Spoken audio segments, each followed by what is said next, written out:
Karl Marx లాగా విప్లవం ప్రబోధించలేదు. Karl Marx లాగా స్టేట్ వెళ్ళిపోవాలని చెప్పలేదు. కానీ అన్నీ కూడా డెమోక్రటిక్ పద్ధతుల్లో డెమోక్రటిక్ సోషలిజం అనే కాన్సెప్ట్ని తీసుకొచ్చిన వ్యక్తి ఆయన. పార్లమెంటరీ డెమోక్రసీ విలువను తీసుకొచ్చిన వ్యక్తి ఆయన. అంతేకాదు మెజారిటీ పేరుతో మైనారిటీస్ని సప్రెస్ చేయొద్దని చెప్పిన వ్యక్తి ఆయన. ఆయన భావాలు ఈరోజు కూడా చాలా రెలవెంట్.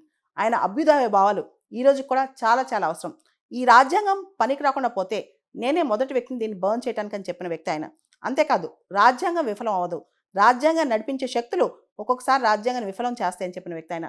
రాజ్యాంగ స్ఫూర్తి చాలా ఇంపార్టెంట్ అని చెప్పి కాన్స్టిట్యూషనల్ మోరాలిటీ అనే పదాన్ని ఆయనే ఎక్కువగా ప్రమోట్ చేశారనమాట. రాజ్యాంగంలోని స్ఫూర్తి, రాజ్యాంగంలోని విలువలు ముందుకు తీసుకెళ్ళడానికి ఆయన చేసిన కృషి ఎనదగింది. ఒక పెన్నుతో అంటే కేవలం తన రచనల ద్వారా, అంటే తను రాసిన డ్రాఫ్ట్ ద్వారా మొత్తం దేశ భవితవ్యాన్ని మార్చిన వ్యక్తి ఆయన. అంటే విప్లవం తీసుకొచ్చి సమానత్వం, విప్లవం తీసుకొచ్చి అందరిని ఉరితీసి సమానత్వం కాదు, రాజ్యాంగం అనే శక్తితో, రాజ్యాంగం అనే ఆయుధంతో ఒక సమానత్వం కోసం ముందుకు నడిపించిన వ్యక్తి ఆయన దేశాన్ని. కలంతో బలహీన వర్గాల తలరాతను మార్చారు బిఆర్ అంబేద్కర్. ఆయనకి ఇదే మా ఘన నివాళి.